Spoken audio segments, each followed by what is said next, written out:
Eu digo todo dia já há mais de 30 anos. Este país precisa de duas coisas. Em primeiro lugar, de competência. Em segundo lugar, de seriedade, honestidade.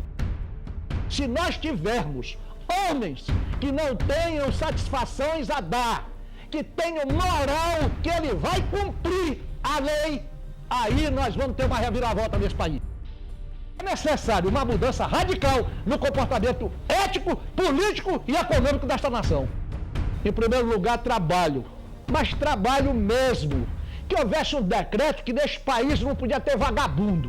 Você quer ver a maior injustiça do mundo?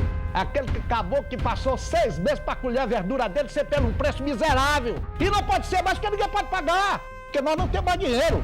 A classe média não existe mais. Nós temos uma classe pobre, miserável e uns ricos lá em cima.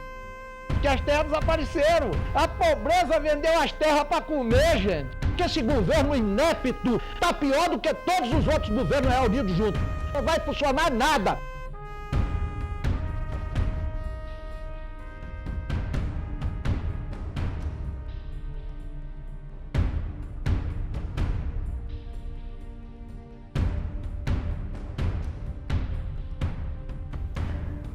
De setembro de 93.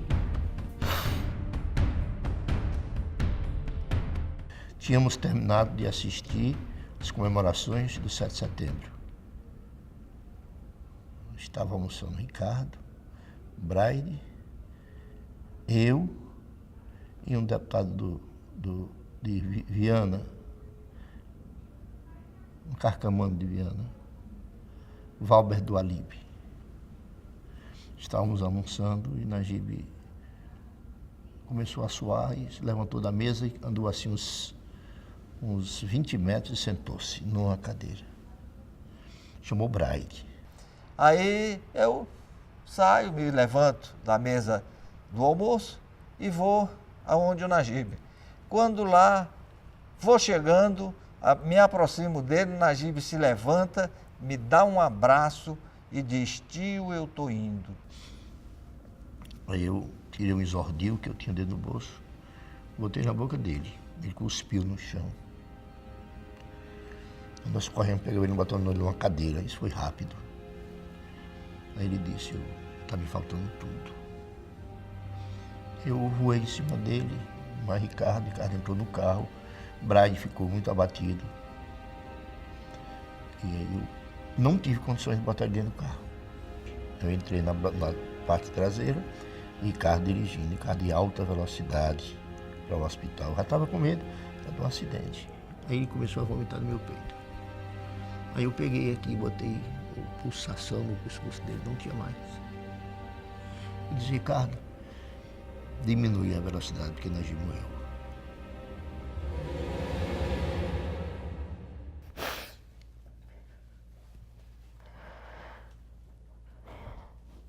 Desculpa aí. Tenho certeza que para ele, mesmo porque ele já tinha tido um infarte antes aqui, 15 dias antes, etc., não é? Para ele foi uma enorme surpresa. Íamos para um casamento de uma sobrinha. Quando o telefone tocou, perguntamos: Joaquim está aí? E eu recebi o recado e fiquei desesperada. Aí, cara, isso que foi? Ela disse: não, não é nada não. Não, o que foi? Me disse, alguma coisa com o Najib? E disseram: olha, ele já foi atendido, mas agora ele vai para São Luís. Aí ele chegou a dizer para ela que ele tinha falecido. Não me recordo. Eu sei que foi momentos e horas de muita tristeza. Ele chegou no aeroporto.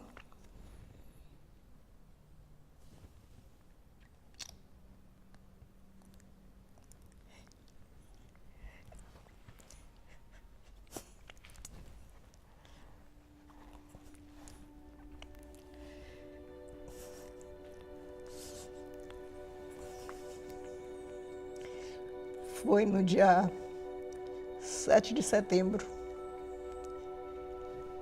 Estava sendo comemorado 7 de setembro ali no Parque Independência. E a notícia chegou logo. Aí a casa encheu. Antes do corpo chegar, a casa já estava cheia. Foram receber no aeroporto Joaquim, Najib e Antônio. Antônio dizia, antes tivesse sido eu, sim, Deus, porque você não me livrou, não me levou, em vez de levar meu irmão. Ele achava que Najib precisava ficar antes dele, né?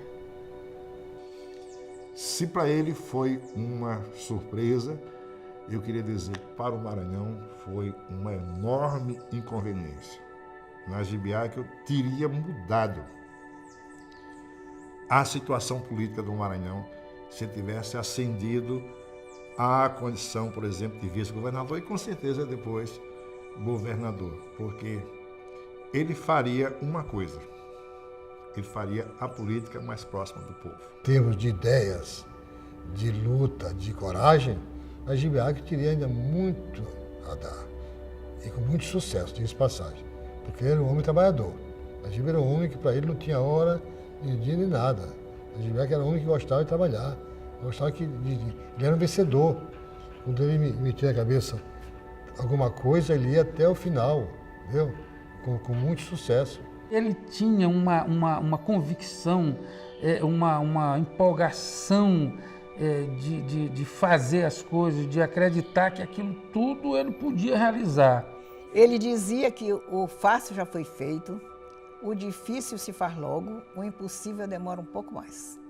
Então, para ele, não tinha nada. Para ser um impossível para ele era quando não tinha jeito para mais nada. Aí, ele entregava os pontos. O Najib era um homem imprevisível. Ele se manifestava de certa forma que a gente não entendia como ele tinha esse comportamento. Eu me recordo uma vez que ele foi entrando numa apuração no Canticlube de Santa Inês e o Exército é quem estava dando a garantia da eleição, da apuração. A região do Santa Inês era uma região muito controvertida. E ele foi entrando e o soldado botou a mão no peito dele e barrou ele. E ele fez uma zoada grande e a juíza veio e disse, que é isso? Ele é um deputado. Aí o comandante da patrulha do Exército disse, não, mas ele é um deputado, mas ele tem que obedecer ordens. Ele não vai entrar. Ele disse, eu vou entrar. Abriu a camisa como Napoleão, depois atira em mim. E entrou. Ele fazia essas coisas. Que o que tinha que dizer não deixava para depois, que o que tinha que fazer não era governado nem manobrado por ninguém. Não era. Isso desde estudante. Não era. Foi meu colega no Marista. Najib dizia que dava um boi para não entrar numa briga, mas dava uma boiada para não sair. Ele proclamava as mais duras verdades, mas com uma ternura tamanha que não feria ninguém. Se coincidia com a ideia dele, muito bem. Se não coincidia, ele discordava. Podia ser com quem for. Você tem que convir que Najib herdou muito da cultura árabe no que diz respeito à política que ele fazia no Maranhão. Najib era um homem paternalista. Ele era um homem de 1000 amigos. E ele se elegia mais pelos amigos. E todos os amigos a ele eram fiéis. Lá em casa, não se tirava a mesa de café. A mesa de café se tirava na hora do almoço, porque era muito cheiro. Ele guardava um pouco daquilo que todos os árabes têm, quer dizer, o gosto de ser útil às pessoas. Ele sempre desejou ter uma casa boa. Quando se construiu essa casa, é importante. É preciso que a pessoa relembre. Ele alugou 3, 4 ônibus, fora as pessoas que vieram de carro, da região que ele era votado. Pindaré, Santa Inês, aquela parte toda. Abriu a casa e todo mundo percorria a casa. Matou, veio boi, veio tudo. Não sei quantos boi, porco. Foi festa de 9 da manhã até 6 da tarde.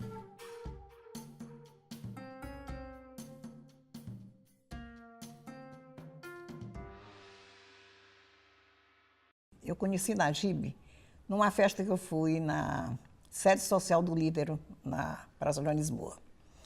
Estavam lá nós, irmãs, e tinha um grupo de jovens também.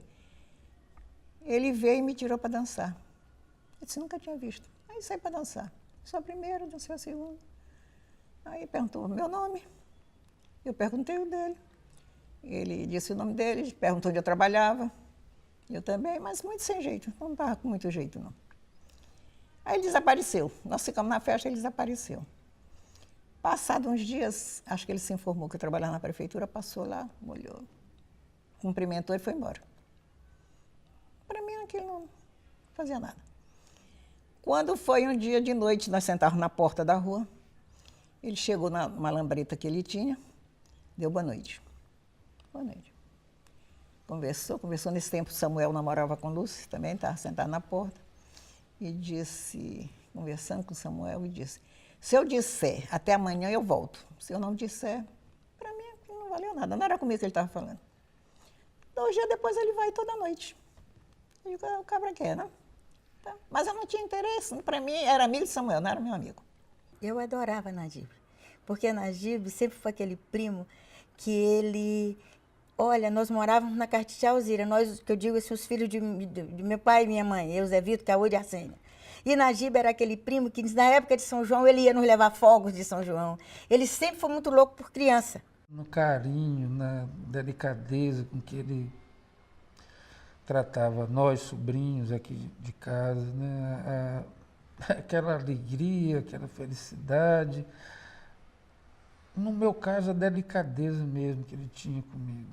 Sempre uma figura muito querida, sempre disponível para com os irmãos e admirado por todos eles. Com aquele riso muito fácil, muito simpático, muito agradável. E casou com uma criatura maravilhosa, né? Que todos nós abraçamos. Nós casamos 10 horas da manhã na igreja de São Pantaleão. Quem fez nosso casamento foi o Monsenhor Frederico Chaves. E quem foi testemunha? Dr. José de Matos Carvalho, governador do estado. Dr. José Ramalho Burné da Silva, meu chefe na prefeitura e nosso amigo. Parece até que eu quero me mostrar, mas não é, foi verdade. Quando ela casou, eu não estava aqui, eu estava no Rio. Quando eu cheguei aqui, ela já estava casada. Aí, eu passei a morar com ele, ela estava esperando ter o primeiro filho dela, que era Joaquim. Aí eu fui morar com ela, porque ela trabalhava e não tinha quem ficasse com ele. E o pai dele não tinha confiança em outra pessoa.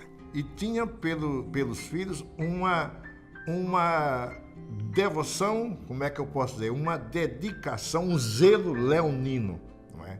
Os meus filhos são os meus filhos, eles terão a liberdade de escolher o caminho que quiserem, não é? Mas eu terei que ser para eles, sobretudo, um exemplo. Quem colocou Joaquim na política não foi Joaquim, não. Foi o pai dele. Porque Joaquim vivia outro mundo. Ele não, ele queria um sucessor. O Najib Filho era o sucessor comercial. Najib Filho nunca gostou de política. Agora Joaquim não. Queria, porque queria. Eu me recordo uma vez que ele botou para ser deputado federal, eu até votei nele. Sabe o que ele dizia?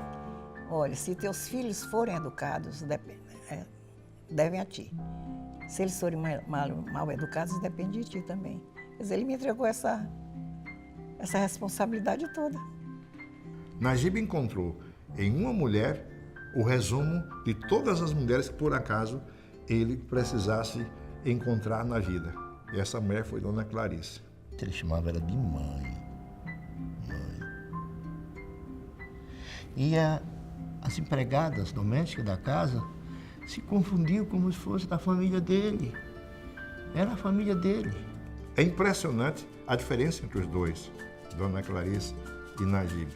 Dona Clarice, filha de português, quer dizer, um outro padrão étnico, cultural, uma personalidade completamente outra, retraída em si, mas muito senhora de si também, muito dona da situação, sabia perfeitamente apanhar o Najib naquilo que o Najib tinha de vulnerável, sabia, no momento certo, negociar as coisas com o Najib. Eu tinha loucura para ter um sítio com rio. Ele comprou um sítio no Angelim e tinha um córrego que vinha de um outro sítio. Era uma nascente, né? Uma nascente. E como eu queria um rio, ele puxou essa nascente para nosso sítio. e fez um rio para mim. O Najib Filho teve uma doença que eu me esqueci o nome. Isso quase mata ele. Ele caiu de uma altura muito grande na frente da casa, bateu com o nariz e, em razão disso, ele teve febre de 40 graus, ânsia, vômito. E nós levamos para o doutor Amaral, que era o médico dele. O doutor Amaral olhou, não constatou nada e mandou que nós fôssemos para o Rio de Janeiro. Fomos no Rio de Janeiro, passamos uma semana, talvez. Ele foi medicado e voltamos. Tudo que o menino sentia, ele dizia que estava sentindo. Ai, ele foi para São Paulo, para o Rio. E aí ele se deitava na rede, ai, tudo dor de cabeça. Tudo que o Najib sentia, ele estava com dor na cabeça. Estou com dor na cabeça, eu vou ficar igual meu filho. Oh, meu Deus, que essa doença veio para mim, assim que ele dizia. Nós fomos para São Paulo. Fez todos os exames. Naquela época, dizia que era meningite. A rede dele arrastava no chão. Apaixonado, não comia, sentava na mesa, não comia, muita saudade, muita tristeza, ficou apaixonado. E lá queriam, como não constataram nada, queriam abrir a cabeça dele. Nós pensávamos que Najib Filho fosse morrer. Quando disseram para ele que era para ele, disse não. Ele já era... Eu vou fazer uma coisa. Primeiro que eu não sou um carro. Carro é que se há para se ver onde está o defeito. E como foi constatado que eu não tenho nada, eu não vou. E ele mesmo se decidiu. Eu estava acompanhando, mas ele se decidiu, já tinha como se decidir, e saiu do hospital. E graças a Deus, nunca mais teve nada. A primeira grande qualidade que eu vejo em Najib Águia foi a sua capacidade de sobrevivência dentro de uma família árabe. Digo bem? O que quer dizer isso? Na família árabe, todo mundo sabe que o primeiro é o primeiro e não tem segundo. Não é o primeiro homem. Ele não foi o segundo, não foi o primeiro, foi o segundo. Não é? O que acontece? Ele deu um jeito de se tornar primeiro. De que forma? Criando-se a si próprio, se fazendo. Desde pequeno, pelo que eu ouvi dos seus familiares, Najib chamava muitas vezes mais atenção do que o seu irmão. Esses privilégios que a gente sabe que o filho mais velho tem na cultura árabe, talvez tenham determinado em Najibão, bem cedo ainda, aquela vontade de se emancipar, de se tornar independente, e aquilo talvez tenha servido de combustível para aquela personalidade forte e determinada dele. Najib tinha 14 anos. E ainda estudava. Aí eu comecei a ficar até a mamãe. Queria trabalhar, queria ganhar dinheiro. Mamãe, meu filho, tu tá ainda estudando, como é que tu vai deixar de estudar para ganhar dinheiro? Falou com uma prima dele que trabalhava no Chames Abud, seu Eduardo era o proprietário, Eduardo Abud, que ele queria trabalhar, coisa de criança. Celeste trabalhar na Praia Grande e falou com o seu Eduardo. E Najib foi, de saliente foi. Rapaz, como eu vou empregar esse menino, ele não tem nem idade. Não, ela conversou e tal, mas não ficou. Passados uns dias, Dona Maria soube que morava no Pindaré, que ele não tinha ficado, ela tinha dito. Pagou todo mundo. Não pagou ele, porque ela não podia tirar o dinheiro da casa para pagar ele. Ele chegou muito triste, cara. Meu filho, o que é que tu tens? Mamãe, hoje foi dia de pagamento. Pagaram todo mundo. Não me pagaram não, Tostão. Meu filho, porque tu ainda não tá na folha. Depois vamos te dar uma gratificação, depois é que tu vai pra folha. Aí falou com o Celeste, Celeste, fala com o seu Eduardo, para ele ir, eu pago. Para ele ficar sabendo que ele está trabalhando, que ele está lá trabalhando, e eu dou o dinheiro como se o seu Eduardo estivesse pagando. O seu Eduardo aceitou.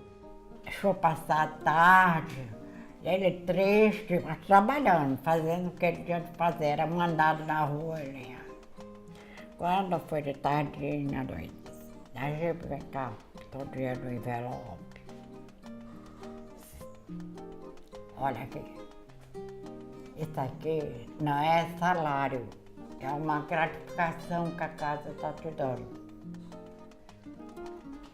Ele abriu, ixi, com todo de contente, correu. Quando foi chegar em casa, mamãe, eu ganhei dinheiro. Doida por dinheiro que você foi. Aí a mãe disse, eu não te disse, meu filho. Te disse que... E assim passou uns 3 meses mamãe fazendo isso. Cresceu, passou o primeiro ano, ele já estava maiorzinho. Passou a ser menino de recado. Leva esse papel aqui, leva ali, ajudando. Eu sei que mais 2, 3 anos, já estava 17 anos talvez, o seu Eduardo aproveitou e ele ficou trabalhando lá. E passou a ser, evidentemente, um admirador de Eduardo Abud. Todos que conviviam com Eduardo, que conheceram Eduardo, o admiravam sobremaneira. E a prova disso é que Najib tinha uma característica semelhante sobremaneira a Eduardo. Eduardo, ele tinha tempo para tudo. E eu acentuo isso, é o seguinte, só as pessoas competentes e eficientes têm tempo para tudo. Eduardo era empresário, era político classista, ele nunca fez política partidária, só política de classe. Ele foi um dos fundadores da Federação das Indústrias, ele foi um homem que revolucionou a associação comercial, ele era do Rotary, do Lions, até da associação dos ex-alunos maristas, ele fazia parte, assiduamente, frequentando as reuniões, indo a tudo. Ele frequentava o bar do Hotel Central, o Motobar e a zona do Baixo Meretriz. Se vocês quiserem editar, edita esse. A escola de Chams Abud foi para Najib Yakel uma verdadeira universidade. Veja, quem abriu o espaço de comércio para Najib foi Chams Abud, não é? A família Abud. Primeiro, uma escola da própria cultura, não é? Uma cultura árabe, negócios ao modo árabe. Dona Chams Abud imigrou ainda no século XIX, no final do século XIX, com 3 filhos, o Adi, Mani e Alexandre. Ela imigrou para o Brasil, chegando ao Maranhão, e ela era mascate. Mani foi para o Rio de Janeiro, ela permaneceu aqui com Adi e Alexandre. Começou assim o que viria a ser a saga dos Abud, através de uma empresa fundada por o Adi depois, em homenagem à mãe, chamada Chams Abud e Companhia Limitada.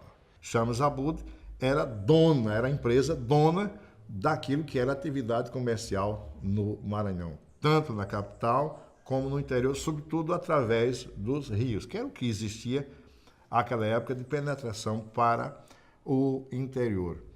E a imensa curiosidade que Najib Yakel tinha fazia com que ele fizesse uma coisa, aquilo que era o seu dever, e ficasse olhando ao lado aquilo que estava acontecendo. E logo depois migrou para a fábrica Santa Isabel. Então a convivência diária, cotidiana dele, era mais com César e Alberto. Que Alberto, como ele e Alexandre Francisco, trabalhavam na fábrica com César. Então a convivência foi muito maior com os 3. Alberto Abud era morto e vivo lá em casa. Tinha um sítio no Anil, a gente ia para lá, passava as manhãs de domingo. Ele tinha um relacionamento muito bom com a família.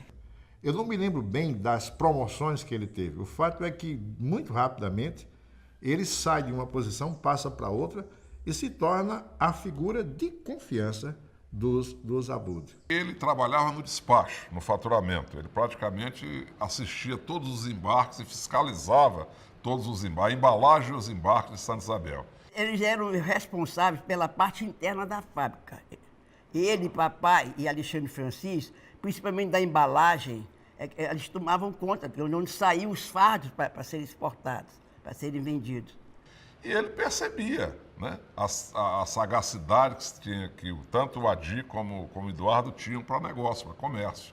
E isso prova que ele e o William muito jovem, né, eles compravam os retalhos. O retalho de toda a fábrica de tecido sobra o que se chama de retalhos e fiapos. E eles compravam isso e revendiam, né, paralelamente porque eles eram empregados, funcionários do Grupo Abud, já nessa época na fábrica de Santa Isabel. Eu acho isso um dado fundamental. Quer dizer, não apenas você entra no negócio, mas você sabe que num negócio, o bom camarada que está em um negócio, sobretudo em comércio, é que ele um dia também será comerciante. Você entra para aprender, para mais tarde você ser um concorrente. Ele era um comerciante de mão cheia, só não era balconista.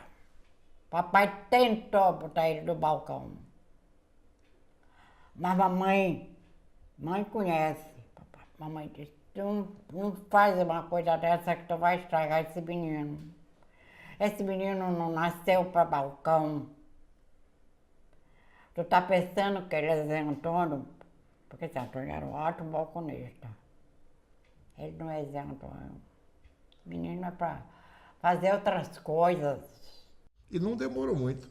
É verdade, os Abud já não dominavam mais a praça e, curiosamente, Najib Aikel, naquilo que foi a especificidade do seu comércio, foi incomparável. Depois ele saiu da fábrica Santa Isabel e abriu um depósito no Portinho. E lá ele vendia secos e molhados. Saía vendendo bolacha biriba, arroz, quando ele tinha o comércio lá embaixo. O carro era cheio de mercadoria. Ele colocava o material, as mercadorias dentro e eu vou entregar, sei lá, no Portinho. E no Portinho não tinha só um cliente dele lá, ou só uma mercearia que era cliente dele. Tinha diversas quitandas e não sei o quê. E ele aproveitava para vender. E era na hora. Entrega a mercadoria, traz grana. Se ele ia numa festa, ele ia bem arrumado. Quando ele vinha, já vinha de outro jeito. Que ele botava a roupa logo na mala do carro, para ele voltar já de calção e camisa. Ele era muito alvoroçado e ele saltava para entregar as mercadorias nas casas. Aí, bota aqui na Chibe Doido. Aí chamava na Chibe Doido. Eu tenho que dizer, porque era realidade, isso não diminui nada.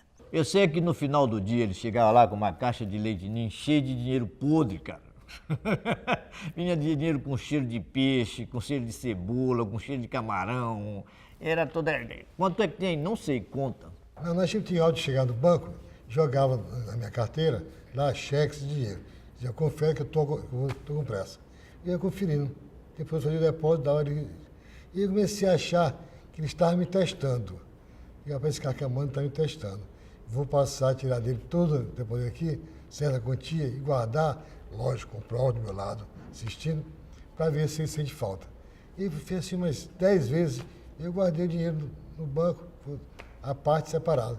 Quando ele chegou um dia lá e disse, caramba, tu quer me testar? Eu disse, por quê? Porque tu chega aqui, tu não confere cheque, nem dinheiro, e vai-te embora. Será que não está me testando? Eu disse, por quê? Porque eu tenho o teu, se fosse hoje, 100 mil reais no cofre guardado que é teu, que eu estava tirando, tu não sentia falta. Ele dizia, ótimo, é sinal que eu tenho um companheiro amigo honesto. Depois ele mudou do Portinho para o Desterro. Nesta época, os barcos vinham da beira, lá do depósito. As pessoas saltavam do barco, compravam com eles cimento, arroz, tudo, e o comércio era até engraçado. Saía do barco, entrava no comércio, botava no barco e saía. Ele também teve um comércio muito forte de cimento, né? Já aqui no Anel Viário, ele tinha uma indústria, um depósito de cimento muito grande. Ele levou muitos anos assim. Passado um tempo, ele abriu a primeira loja de conveniência, a Meruoca. A Meruoca é o Najib comerciante e marqueteiro, né? Eu não sei se havia alguma dificuldade, certa vez eu passei pelo João Paulo e olhei. Era um pé direito, eu sou engenheiro civil, era um pé direito muito alto e talvez quase que impossível, não se diz em engenharia, mas muito caro e muito complicado colocar uma porta, né, naquele armazém. Então, a Meruoca era o comércio que o Najib tinha e não tinha porta. Então, foi uma coisa que pegou. Todo mundo usava essa expressão, qualquer coisa. Isso é como a Meruoca, que não tem porta, né? E ficou conhecido. E ele fez isso. Uma loja que tinha lá no João Paulo, ele tirou as portas. não tem mais porta. E ele saía anunciando isso para todo mundo meu. Não tem mais porta. Mas esse cara é louco. Não, não é louco não, era isso mesmo. Lá era um... Talvez nessa época chamasse, não era supermercado que chamava, mas era enorme. Era quase uma quadra. Era aberto 24 horas, sem porta. Isso era o sucesso da época. Aquilo, naquele momento que isso aconteceu aqui, era uma novidade muito grande, chamou muita atenção, né, que era realmente o objetivo dele, né, chamar atenção para que ela tivesse sucesso empresarial. Eu via todo santo dia, entrava quando tinha necessidade ou quando não tinha, passava na porta e ficava admirado. Pô, como é que o cara consegue manter uma proeza de ter um estabelecimento comercial que não tem porta? Que é o primeiro grande, como é que eu posso dizer, o primeiro grande shopping center de São Luís. Que era naquela praça onde hoje existe a estátua lá do santo, que é padroeiro do Bumba Meu Boi, né? E então a Meroca ficava exatamente em frente àquela praça, que depois era mercado do João Paulo e posteriormente virou um colégio. Ele viveu 15 anos, 10 anos, sei lá, na frente do mundo que ele vivia. E nunca ninguém assaltou essa casa comercial, pelo respeito que tinha a ele e pelo carinho com que o povo o tratava aqui em São Luís. Najib vivia algumas fases. Na hora em que ele estava na política, ele gastava tudo que tinha e quebrava. Depois que ele elegia os prefeitos, todo dia ele começava no comércio de novo. Com 2 anos ele já estava rico de novo. O comércio para ele era uma sustentação do projeto político que ele tinha. Ele não trabalhava para ganhar dinheiro. Ele trabalhava para fazer política. Ele tinha 2 viés. O viés de comerciante e o viés de político. É difícil você fazer a separação entre esses 2 segmentos, porque o Najib era competente nas duas áreas. Ele era um árabe, sabia fazer o negócio. Ele era, como diz lá o pessoal da minha região, ele era um carcamano. Talvez a maior qualidade de Najib tenha dele ser uma pessoa muito autêntica, né? Daí vem algumas situações. Ele falava o que ele achava que devia falar para todo mundo, né? E às vezes se tornava um pouco inconveniente. Ele falava muito alto, né? Gritava, as pessoas achando que às vezes que ele estivesse brigando com as pessoas, mas era a forma dele dizer, né? Olha, eu vou dizer aqui uma palavra que não é muito boa. Ele é esporrista, mas depois acabava. Ele é daquele que dizia o que queria, depois dizia assim, vem cá, o que tu queres? Deu? Fazia. Amigo incondicional, quando ele era amigo das pessoas, ele buscava sempre o que era melhor para aquela pessoa, lutava por isso. Qualquer coisa que ele queria, ele chegava e dizia diretamente para a gente, né? E não era com aquela zanga, ele era meio zangado, mas assim, que eu acho que daquilo era dele mesmo. Mas quando ele queria qualquer coisa, ele perguntava. Sempre ele ajudava da melhor maneira possível, tanto na doença como na situação financeira de cada um dos empregados. Um defeito era ele ser turrão, ele ser uma pessoa que ele tinha o ponto de vista dele, ele não gostava de ser contrariado naquele ponto de vista, era difícil convencê-lo. Em Najib, é curioso, a consideração, o respeito, a veneração mesmo que o Najib apresenta em relação ao irmão. Era o irmão mais velho. Ele, à maneira árabe, sabia que naquele momento em que o irmão estivesse falando, era o primogênito que estava falando e debaixo do que todas as ações teriam que ocorrer, debaixo de cuja orientação, de cuja liderança, diremos. Por outro lado, o José Antônio tinha por Najib uma admiração que é impressionante. Como quem diz assim, puxa, eu poderia ter sido esse camarada. Se eu tivesse sido esse camarada, como teria sido melhor para mim? Que eu somaria ao fato de ser primeiro ao meu modo, como tem sido até agora este meu irmão. Eu não sei porque eles dois se amavam tanto, se queriam tanto bem, Zé Antônio e Najib, mas não podiam se encontrar. que brigavam, acabava tudo. Assim. Meu pai sempre disse para mim aqui, para nós aqui, para mim não, para nós aqui em casa, a gente sempre na mesa, isso sempre na mesa, e de vez em quando ele repetia para nós, meus filhos, eu amo vocês, amo a mãe de vocês, mas a pessoa que eu mais amo nessa vida é o tio de vocês. Eles ficavam até de madrugada sentados no terraço. Era uma espécie de quintal, mas tudo limpo, tudo organizado. Aí ficavam discutindo coisas que eles conversavam com as pessoas que procuravam ele, né? Também, né? Lá eles brigavam, gritavam, que às vezes a gente despertava pelo grito deles.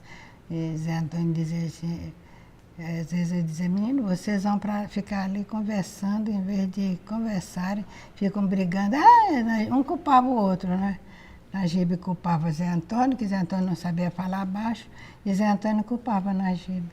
Mas não era briga, assim, para ficar zangado, era discussão, porque um dizia uma coisa, outro dizia outra, um quando aceitava uma, o outro não aceitava, era aquilo. Eu acho que os dois se integravam maravilhosamente, inclusive porque um era a réplica negativa dos ímpetos do outro.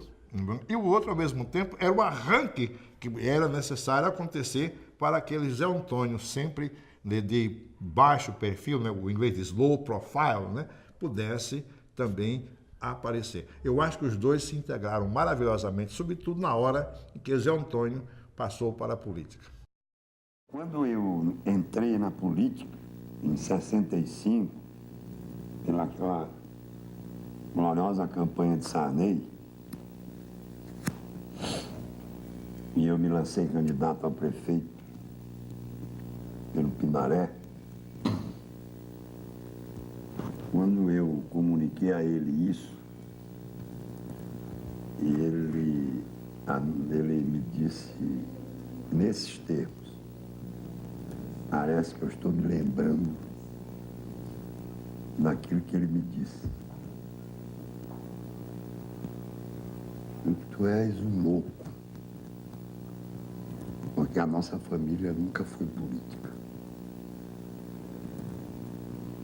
E a minha resposta para ele foi, a minha loucura vai ser transmitida para ti, porque eu estou entrando nisso por uma necessidade de mudar o Maranhão e o Pindaré. Não sou eu o político. O político vai ser tu.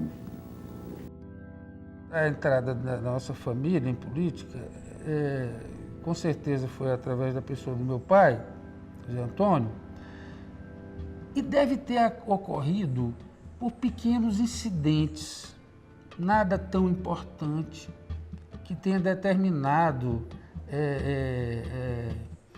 a entrada dele de uma maneira, como eu diria, radical. Não, foram pequenos incidentes. Evidentemente que ele era uma pessoa inteligente, que lia muito, e cheio de juventude, e com certeza ansiava por uma mudança, uma afirmação própria no seio da comunidade. Comercialmente, era Tufi Maluf. Tinha mais grana. E politicamente era Zé Bezerra. Esse Tufi, mesmo com o dinheiro que ele tinha, nunca elegeu nada, nem um filho, nem ele, a nada de Pindaré. Enquanto essas pessoas protagonizavam o mando político no município, quem estava fora, no caso do meu pai e outros jovens, queriam uma oportunidade também para mostrar aquela coisa da vaidade juvenil. Porque eu estou falando juvenil porque eram jovens, entre 23 e a partir de 23 anos, essas pessoas casaram cedo, formaram família cedo. Então já eram homens feitos. Filho de quem que veio? De Eliezer e Evangelho. Foi Zé Antônio, foi Nagibe. E o ódio deles era esse que nós éramos. Subíamos politicamente e eles não. Com o advento da candidatura de Sarney, que parece ter se viabilizado plenamente, com condições de enfrentar o poder estabelecido, sinalizando que podia vencer a eleição, isso despertou a coragem, a vontade de as pessoas se colocarem publicamente como opção nos municípios. A primeira vez que eu visitei o Pindaré, logo no início da minha campanha para governador, nós lá não tínhamos nenhum representante. Eu era candidato e nenhum dos partidos das lideranças tradicionais me apoiavam. E de repente eu fiz um discurso numa carroceria de caminhão e pedi que aparecesse ali alguém que pudesse tomar a frente da minha campanha, porque era uma campanha que seria comandada pelo povo, já que os políticos não me apoiavam. E subiu na carroceria do caminhão um rapaz que me disse: eu sou José Antônio Arkel e quero ser o comandante da sua campanha aqui. Eu digo: pois está sagrado, comandante da campanha aqui. Chegaram, entraram lá em casa, meninas, Zé Sarney, aquele Sarney de São Luís, ela dizendo. Estava fazendo um discurso na feira. No mercado, nessa época, era ali perto da igreja. E ele anunciou que quem ia falar era Zé Antônio. Eu digo: eu não acredito. Eu disse: mas eu estou falando a verdade. Aí eu fui atrás dele, fui lá olhar, ele já estava com o microfone. Fiquei olhando para ver se ele me olhava, que era para me mandar ele pedir para ele parar.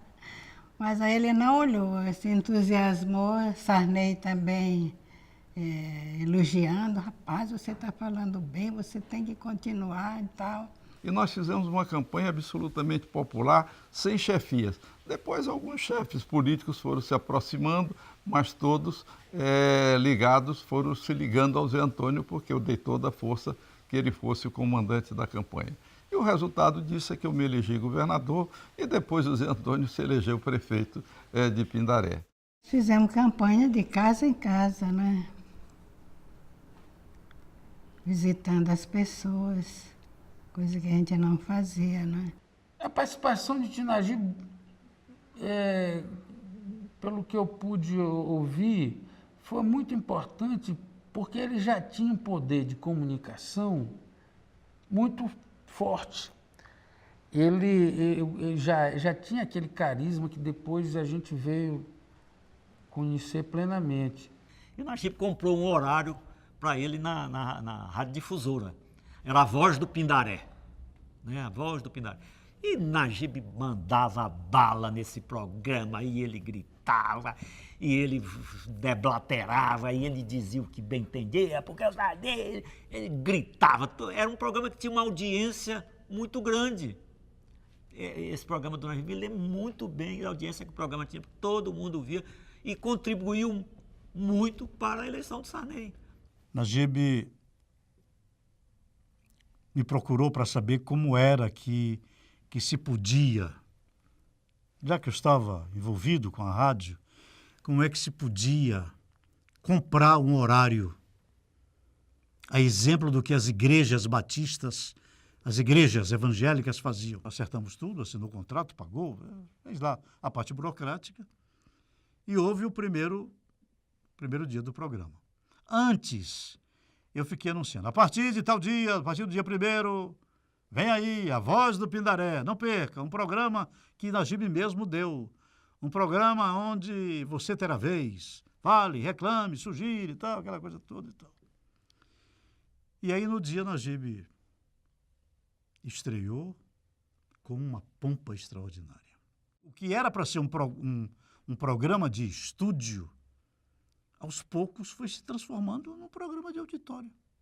Ao ponto de Nagibe verificar a possibilidade de fazer o programa, que a televisão não estava no ar nesta hora, de fazer no que era um amplo estúdio, era um meio andar que tinha os cenários, de fazer ali, porque cada dia ele chegava com mais 3, o que ele chama, 3 caboclos do Pindaré.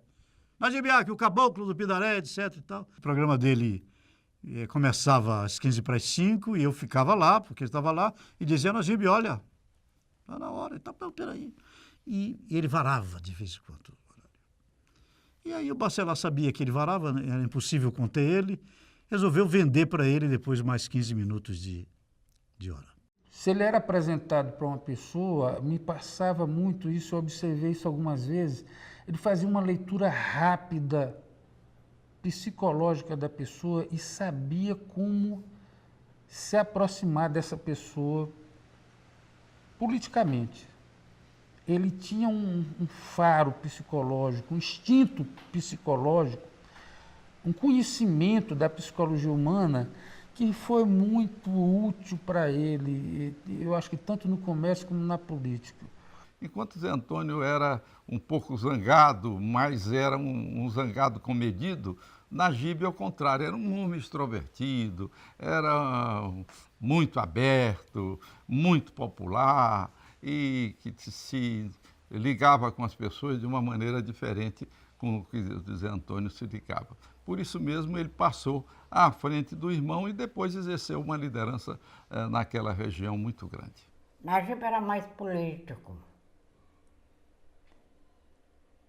Ele era muito barafundero, muita parafunda, mas ele era mais cordato quando ouvia mais a opinião dos outros do que Zé Antônio. Zé Antônio não tinha acordo com ele. A gente só votava. Nunca ninguém teve essa história de ser político, só cumpria nossa obrigação. Zé Antônio, o irmão dele, foi candidato a prefeito do Pindaré Mirim. E ele foi para Pindaré ajudar Zé Antônio na política. Zé Antônio se elegeu e ele se empolgou e ficou dentro da política. Anos depois, 2, 3 anos depois, ele se candidatou, né? Ele se candidatou a deputado. Ficou como suplente. Uns 4 anos depois, ele tornou-se candidatar e foi eleito. Foi eleito deputado estadual. Ficou 8 anos como deputado estadual. Depois ele se candidatou a deputado federal. Nós passamos 8 anos como deputado federal em Brasília. Mas ele dizia que lá não era o lugar dele, que ele queria o lugar do povo, ele queria estar onde tivesse o povo, que o povo é que precisava dele, que lá ele não tinha. Mas se reelegeu 2 vezes. Fazia muita bondade para aquele povo de Pindaré. Foi atropelado, quebrou a cabeça. Quem trazia? Najib. Quem trazia? Najib. Porque tinha um coração generoso. Ajudar muita gente. Quando ele era político, ele botou muita gente, ele deu muita passagem de avião, gente que estava doente, ele ajudava, gente que vinha aqui com receita, com conta de luz, com conta de colégio, tudo isso ele fazia. Empregou muita gente. Ele teve a sorte e o pessoal teve a felicidade dele conseguir emprego. Tinha dentista, tudo de acordo com o cargo. Então, as pessoas chegavam e diziam, se ele pudesse fazer, ele dizia, eu não vou fazer, eu vou conseguir fazer. Se ele via que não tinha, ele não enganava. Não, isso eu não tenho condição de fazer, não vou fazer. Ninguém ia 2 vezes lá quando ele dizia para ele que ele não tinha condição. Chama-se isso de clientelismo, né? Quer dizer, é o político atendendo, né, às necessidades dos seus eleitores, das pessoas que trabalham, que ajudam ele a se eleger. Mas o caso Najib não era esse. Najib sabia da necessidade do povo da região, do povo pobre. E ele teve a oportunidade, uma oportunidade que nem poucos políticos do Maranhão tiveram, de atender a necessidade. Então, ele, para aquilo, ele não queria saber se a pessoa ia ou não votar com ele. Ele queria saber se aquela pessoa ia ter uma qualidade de vida melhor. Ele fazia tudo que o clientelista faz, mas ele fazia de uma forma diferente. Ele não fazia para ter o voto, porque a votação que Najib tinha, se ele tivesse que fazer clientela, ele ia gastar mais do que ele gastava. As pessoas, eu já disse anteriormente, que tinham o prazer de votar em Najib. Eu já conheci Najib, um cidadão muito honrado, morando em São Luís, por todo mundo abraçado, a política foi tão forte, se tornou-se deputado. Ele se tornou deputado, chamando ali todo mundo para votar. Ele fazia, chamava o nome de cada um para... Isto foi de admirar. Eu fui um dos votadores, nunca deixei de votar. Ele chegava na casa de um amigo e perguntava se tem algum filho para nomear. Tenho, está nomeado. Assinava, preenchia e entregava a nomeação. Quem entregava para ele é Pedro Novaes, que era secretário de Fazenda do governo Nunes Freire. Eu conheci muitas pessoas. O Vale do Pindaré deve muito a ele, principalmente às famílias mais antigas. Najib nomeou naquela região mais de 1000 pessoas. Eu era engenheiro da Secretaria de Educação. Governo Nunes Freire, secretário de Educação era o falecido professor Jerônimo Pinheiro. E eu estava despachando com ele quando entra o Najib. E disse, vim buscar a minha encomenda. A encomenda para o Najib eram mais ou menos uns 3 envelopes, papel pardo. E o Jerônimo entregou e fez a recomendação para ele. Pede para assinar as 3 vias. Botou debaixo do braço, saiu. E eu, curiosidade, perguntei, que tanto documento é esse que o Najib está levando? Ele disse, não, são nomeações em branco. Ele preenchia o nome do nomeado do interior e pedia para que, o Jerônimo recomendava apenas que ele pedisse assinatura nas 3 vias. Naquela época não havia concurso público, né? O governo nomeava quem quisesse e o Najib empregou muita e muita gente do interior e ele dizia, só dou para quem precisa. Professor precisa saber ensinar para ser empregado. Fique tranquilo comigo que eu não vou fazer bobagem. E realmente, dias depois, ele voltava com aqueles envelopes com todas as nomeações preenchidas e já com a data marcada para tomar posse. Santo Inês ainda era distrito de Pindaré. O povo de Santo Inês tinha um certo receio com o Pindaré. Mas como o Pindaré ficou isolado da BR-316 com o tempo, o povo do Pindaré foi que passou a ter receio para o pessoal de Santo Inês. E Najib foi o elo dessa ligação desses 2 municípios. Porque Santo Inês era filho de Pindaré. E o povo era um só. O Vale do Pindaré não tinha nada. Não tinha água, não tinha luz na maioria dos municípios, não tinha estrada, não tinha escola. Najib levou o quartel, a Cibrasem, todos os órgãos do governo federal para a região, que tem hoje ainda, foi Najib que levou. No município de Pindaré, um certo senhor entrou e agregou uma parte do terreno comprando do Estado. Najib, quando foi, hoje é município de Tufilândia, deixando quase as casas sem quintais. No interior, a grilagem naquela época era muito grande. Najib, quando tomou conhecimento como político, entrou com uma ação na justiça e essa ação da justiça demorou a sair. Entrou a campanha política e Najib tirou uma música que já existia, que dizia o seguinte, eu nunca me esqueci. Eu dou um boi para não entrar na briga. Depois que eu entro, uma boiada e eu darei para não sair. O resultado, ele ganhou a questão, a pessoa perdeu o direito da terra e voltou normal para seus moradores. Ele tinha um programa na Rádio Difusora, aqui, que ele fazia o programa e dizia, esta é a voz do Vale do Pindaré, o pensamento do povo que vive no Maranhão. Aí ele começava a dizer o nome dos amigos, o que era, o que deixava de ser. E tinha um prefeito lá em Pindaré que era adversário nosso, ele dizia, eu quero me reportar a esse prefeito Mequetrefe, a esse prefeito Caixa de Fósforo que está fazendo os mercados que não cabe um boi da minha boiada.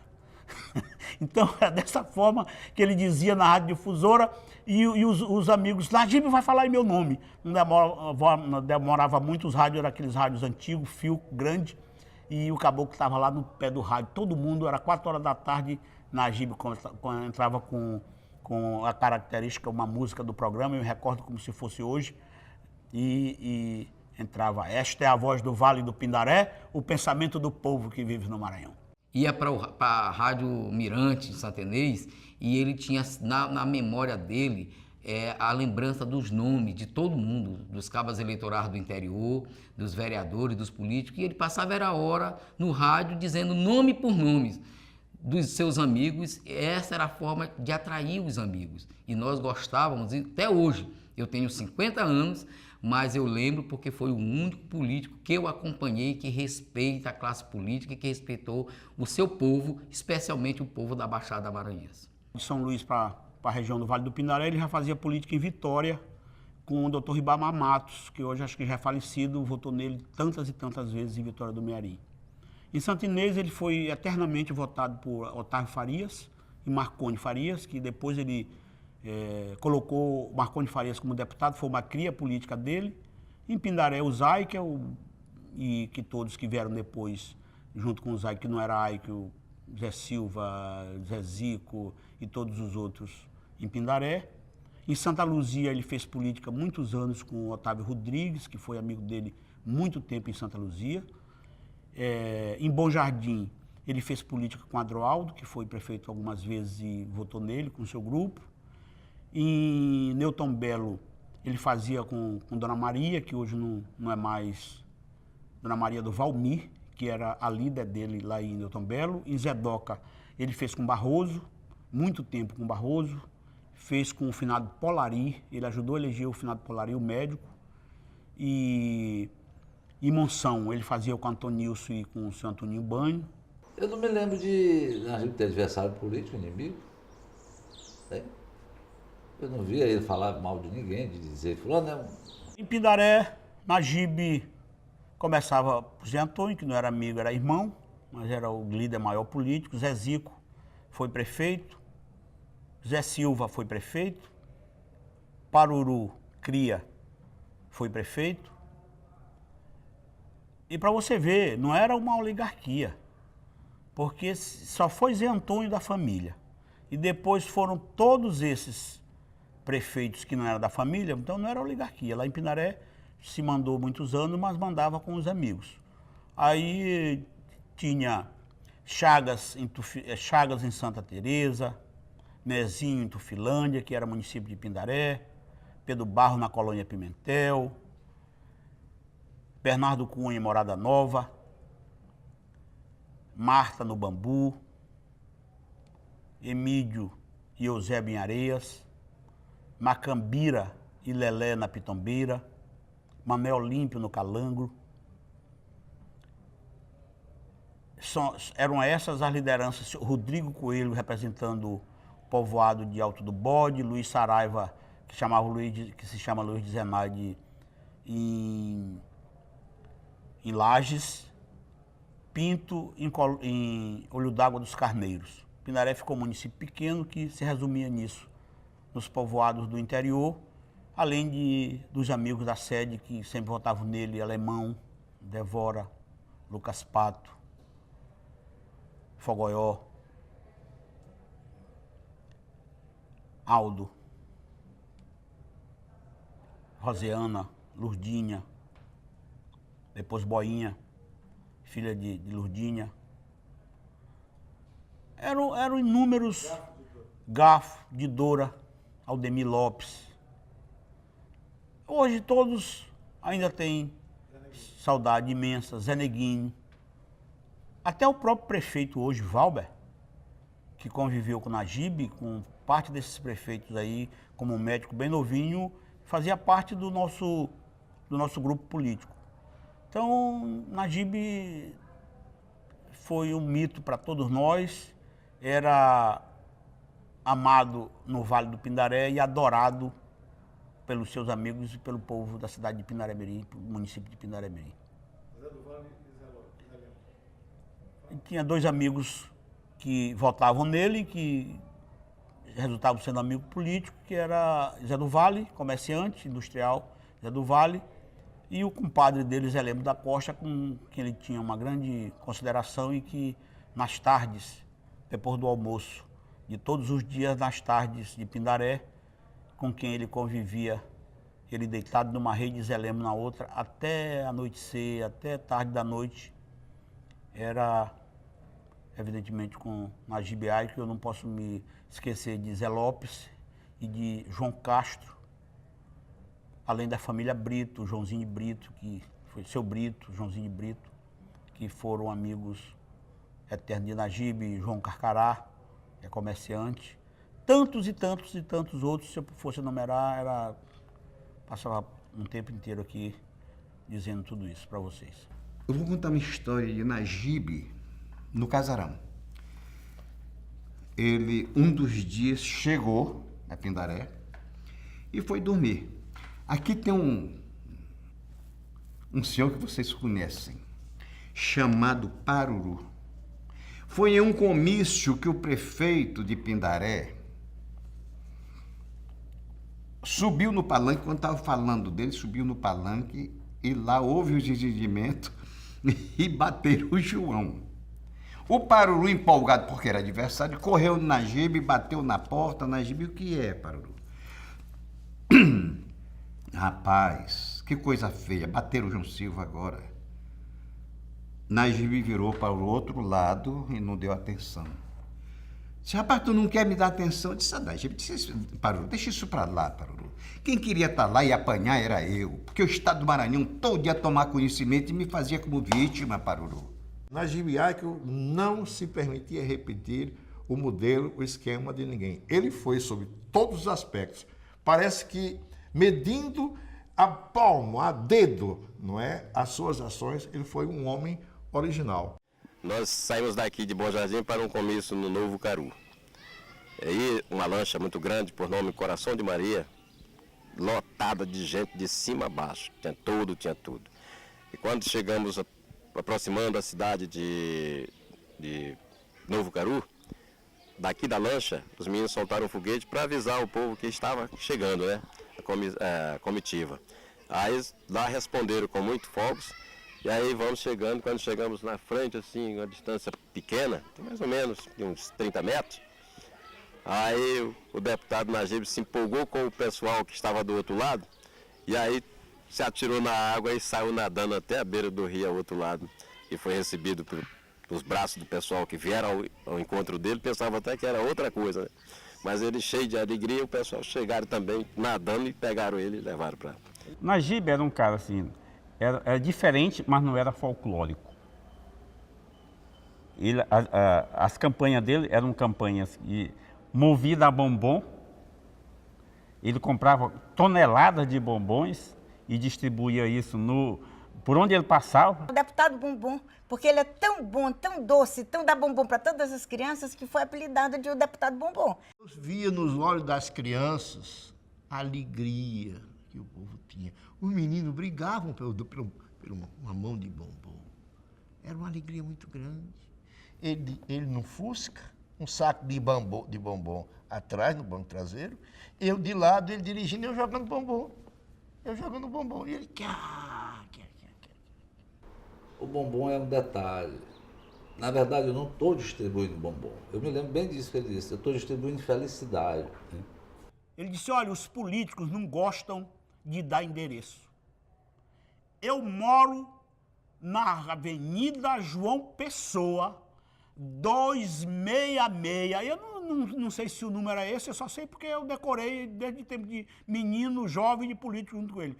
Eu moro na Avenida João Pessoa, 266, no fundo da Coca-Cola. Nessa hora, uma pessoa estava com uma Coca-Cola e ele tomava Coca-Cola todinha de uma vez e fazia, arrotava, e era uma gargalhada, um riso. Então ele era feito desse jeito, ninguém tem coragem de fazer isso hoje, e ele fazia e deu tudo certo.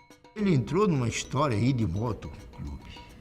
E eu acho que se apaixonou por esse negócio de futebol, a radialista, eu acho que ele ficou com aquilo na cabeça.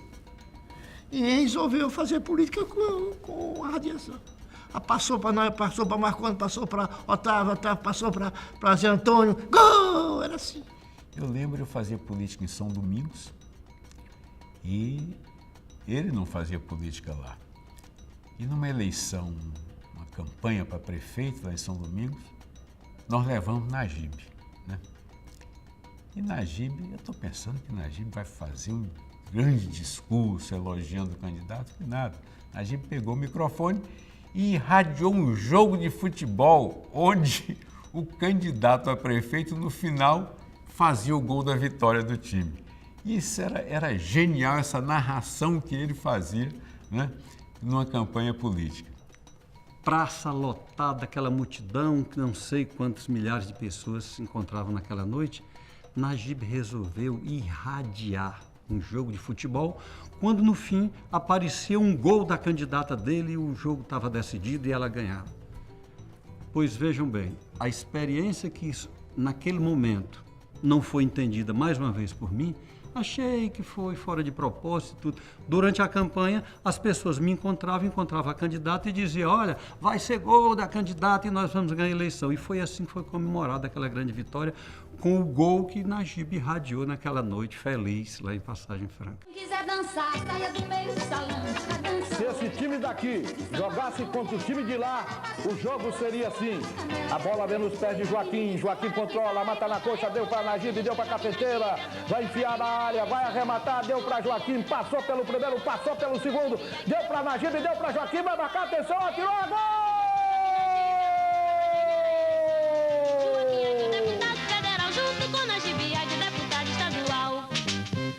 Nós fomos a Bom Jardim para inaugurar uma obra que o prefeito Adroaldo Alves Mato, que era muito amigo dele, tinha convidado Najib, ele levou o doutor Pedro Neiva de Santana. Mas tinha que colocar água na cidade e o geólogo aqui da CAEMA estavam procurando um local mais adequado para montar a caixa d'água. Já na hora do almoço na casa do Adroaldo, com o doutor Pedro Neiva de Santana, que era um senhor muito sério, ninguém tinha muita coragem de brincar com ele. E o geólogo chegou e disse, doutor Pedro, nós encontramos um local para colocar a caixa d'água. Aí Adroaldo disse, não, coloca a caixa d'água aqui no quintal, aqui, meu quintal é grande para colocar no quintal. E aí o Adroaldo aí o engenheiro disse, não, eu não posso colocar aqui, por causa da lei da gravidade. Ele disse, não, essa lei Najib derruba, tu não derruba, Najib, a lei da gravidade. Aí o doutor Pedro Neiva de Santana foi quem mais sorriu nessa hora, que não estava sorrindo, foi quem mais sorriu. Tem uma passagem que tinha aqui um deputado na Assembleia que fazia uma oposição muito pesada, ferrenha, ao Nunes Freire. E ele gostava de beber cachaça. E um dia, ele estava agredindo muito o governo Nunes Freire, e Najib disse, Vossa Excelência faz isso porque Vossa Excelência é um alcoólatra. Aí o deputado Zé Brandão, que estava ouvindo, disse, o deputado, uma parte, o deputado Najib, uma parte. Vossa Excelência não está pronunciando a palavra certa, não, a palavra não é alcoólatra, é alcoólatra. Ele disse, realmente você tem razão, mas na minha opinião, alcoólatra é quem toma uísque, e alcoólatra é quem toma cachaça. Tem uma história que eu estava no carro com ele, e a gente vinha de um comício de Bom Jardim. Quando chegou em cima da ponte do Rio Pindaré, que liga Bom Jardim a Santa Inês, ele disse, marcou nas piabas, estão dizendo Najib. Não, que história é essa? E fomos para o comício na Laranjeira. E ele foi e disse, olha minha gente, a minha vida é tão ligada a essa região, por isso que meu nome é Najib, caboclo do Pindaré, acostumado a comer da tapiaca e o mandubé, que quando eu vim agora de Bom Jardim, as piabas estavam gritando agora, Najib, o povo deu uma risada maior do mundo. Tapiacas, mandis, mandubés, pulando e gritando cada vez mais alto, Najib. Nessa hora o palanque todo começou a gritar, Najib. E o povo lá embaixo todo também gritando. E realmente empolgante, emocionante. A gente contando assim parece História barata, exploração barata, politicamente falando, mas ali havia uma mágica, uma magia. O público sabia do que se tratava. Nós todos, naquele momento, ríamos, vibrávamos, mas aquilo ali ilustrava, para mim, ilustrou toda a trajetória dele. Aquela coisa infantil. A criança que nunca morreu dele. O grande guru dele, a pessoa, o político que ele mais tinha uma estreita amizade, que ele mais respeitava, que ele ouvia, né, que era realmente, a gente sentia que ele nutria por ele um sentimento de muito carinho, era o senador Clodomir Millet. Esse era uma espécie assim de o guia político dele. Era o homem que ele ouvia, era o homem que ele norteava muitas das vezes as coisas dele, mas o Millet sabia como é que Najib era. Quando o Castelo assumiu o governo, ele era contra o Castelo no governo, governador. Mas aos poucos, na Assembleia, ele foi começando a se aproximar porque ele começou a defender o Castelo, mais até do que os correligionários do Castelo. Aí o Castelo começou a abraçá-lo, começou a trazê-lo, começou a frequentar o palácio de novo. E eu me lembro que o irmão dele, o Zé Antônio Aickel, chegou e disse: Najib, arranja um emprego para essa pessoa aqui que eu estou querendo que ela seja empregada no governo. Ele disse: meu irmão, eu ainda não posso, porque eu estou ainda namorando com o Castelo. Mas na hora que eu noivar, você pode ter certeza que eu vou arranjar esse emprego para essa pessoa que você está querendo. Assim era o Najib. Era um político que, no momento que ele dava a palavra, que ele assumia um compromisso, você podia confiar nele. Até os adversários davam credibilidade àquilo que ele se comprometia a fazer. O governador Nunes Freire estava no final do seu mandato, né, e tinha realmente rompido com Sarney. A maioria da Assembleia, né, era do Sarney. Por quê? Porque o Nunes Freire já estava no fim do mandato. Né? Aí os deputados já viam que ele não podia oferecer mais nada, já mudaram de lado. Mas o Najib continuou do lado dele, né? Até praticamente ao final. E ele estava, então, no final do mandato, né? Estava terminando o governo Nunes Freire, ele resolveu fazer um discurso defendendo o Nunes Freire. O que aconteceu? Começou a ser vaiado pelas galerias, né? Pelos próprios deputados, não sei o quê, que estavam dentro. Aí depois ele terminou o discurso dele e aí disse: Najib, vai ficar muito ruim com o Nunes Freire agora. Pelo contrário, foi muito bom isso, porque agora o Nunes Freire vai saber de que como é difícil a gente defendê-lo na Assembleia no final de governo. Ele sempre foi amigo dos governadores. Nunes Freire era muito amigo dele. João Castelo.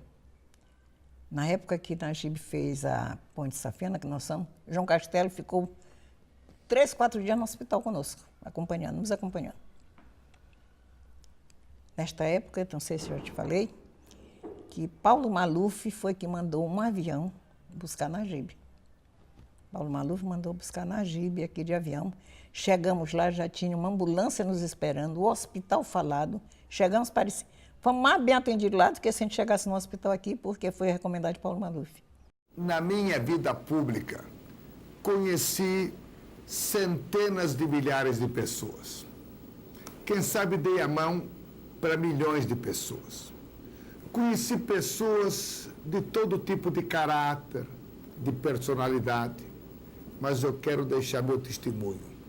Não conheci ninguém com caráter melhor do que o deputado Najib Aickel. Homem maravilhoso, bom pai, bom amigo, só fez o bem nesta vida. E eu me orgulho demais de ter sido amigo e irmão mesmo de fé de Najib Aickel. Eu me lembro perfeitamente que na véspera da eleição, assim, faltando cerca de uma semana para a eleição, a gente estava vindo, só eu e ele, a gente estava vindo de Zedoca, eu acho, ou Bom Jardim, para Pindaré, e eu perguntei, tio, afinal, o que é que o senhor, como é que o senhor está vendo o desfecho da eleição? O senhor se elege? E ele disse para mim, não, tio, isso está fora de questão. A minha eleição está perdida. Eu não tenho nenhuma chance de me eleger dessa vez. Ele sacrificou a eleição dele para cumprir alguma coisa, algum compromisso, né? E a gente sabe que política, uma parte não cumpre, ele não, ele fazia questão de cumprir, tanto é que ele não perdeu a eleição. Ele fechou questão em que esses votos fossem destinados a Marconi Farias. No final da eleição, Marconi se elegeu só com os votos de Santinês, algo que se acreditava que pudesse acontecer, que talvez ele não precisasse sequer dos votos de Pindaré. Ele tinha duas preocupações, eleger ao filho e eleger a mim. Ele tinha a convicção que ele estava eleito, por isso que ele fez isso. Ele contava que Bom Jardim fosse suprir mais Zedoca os votos de Pindaré. E ele dizia no comício em Pindaré, o eleitor que votar em mim, em vez de votar em Marconi, vai deixar de ser meu eleitor o resto da vida. E eu tive 80% dos votos do Pindaré. Fomos eleitos, eu fui o terceiro mais votado do PMDB. E ele não foi eleito. Ele não tendo ganho nesse período, ele foi ser interventor em Zedoca. Só saiu de lá quando o prefeito de lá assumiu. E hoje em dia tem uma praça com o nome dele lá. Depois ele foi candidato a deputado estadual e foi eleito presidente da Assembleia. Ele, como presidente da Assembleia, ele revolucionou a Assembleia. Os deputados contrários do partido dele ficaram amigos dele. Eleição que foi fácil, se eu não me engano, ele teve 32 ou 33 votos, né? Foi de longe o mais votado dentro da sua chapa, né?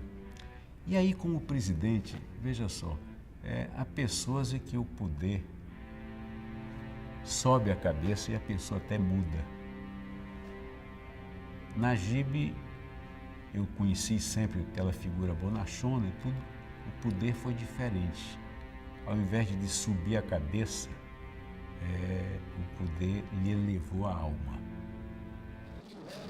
Eu me orgulho de ter recebido 30 votos de 40 que foram votados, porque isso representa o ponto culminante da minha carreira política. No exercício da presidência, ele dizia, a figura mais importante na casa é o deputado. São 42 e não há distinção de nenhum deles. E o deputado só era oposição no plenário. Todos que eram da oposição eram tratados em pé de igualdade com os deputados do governo, com as mesmas regalias, os mesmos direitos. E digo mais, se naquela época fosse permitida a reeleição, e se Najib tivesse vivido mais, ele seria reeleito por unanimidade. Dutra, que era o deputado mais radical que nós tínhamos,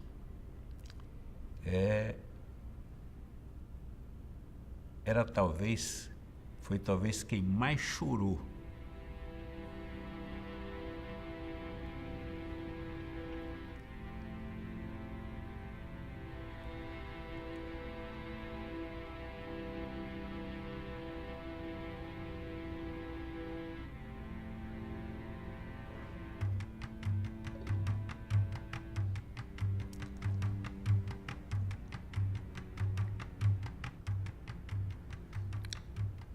sobre o caixão de Najib. O Najib era extremamente radical. E eu também era radical. São dois extremos. O Najib era uma pessoa que gritava muito, que era o jeito dele, com aquele corpão deles, parecendo um tambor. Geralmente, quando ele não estava na Assembleia, usava uma camisona por fora da calça e andava sempre apressado. Era uma pessoa extremamente trabalhadora, uma pessoa criativa, muito rápido, apesar da idade, né? E, ao mesmo tempo, era uma pessoa extremamente sensível, extremamente humana, companheira, né? E extremamente democrática. Vila Nova, que era adversário, era do PT, ficou o maior amigo dele. A Assembleia era uma Assembleia de amigos. Eu combatia a eleição de Najib, fiz oposição forte, dado a ideologia que Najib tinha. Eu pensei que ia ser um tipo carrasco aqui nessa casa, um tipo ditador, mas isso me surpreendeu. Najib, logo que assumiu essa casa, ele assumiu com a vontade de democratizar, de dar acesso a todo mundo. E eu até confesso de que nós da oposição tivemos muito mais valor nesta casa do que o próprio pessoal que apoiava o governo. O Najib não confundiu a sua posição ideológica, sua posição política de alinhamento com o governo, com o cargo que ele assumiu de um outro poder. Ele não transformou a Assembleia Legislativa num departamento, numa bodega do Poder Executivo. Ele chamava Dutra carinhosamente Neguinho. Dizia: Neguinho, se este teu PT algum dia chegar ao governo, na hora que tu chegar no palácio, tu já vai me encontrar lá. Porque eu sempre fui governo, não tem culpa de mudar de governador de 4 em 4 anos. Então era assim que era o Najib. Ele era um homem que gostava de ser governo. Oposição para ele não tinha vez, ele não gostava de ser oposição. Quando ele ia para a oposição era uma coisa momentânea, né? Era um fato transitório, porque ele gostava realmente. Ele dizia: eu sou um homem de governo, eu gosto de fazer parte do governo. Ele estava dando uma entrevista em Santo Inês, que foram fazer na época da campanha política, eles inventaram lá um debate entre candidatos, e Najib, foram falar com o Najib e disse: não, eu quero o debate. E ele já sabia que quando ele fosse para esse debate, ele ia sair de lá sendo carregado. Aí chegou, mandou logo o pessoal de Santa Inês e o pessoal de Pindaré.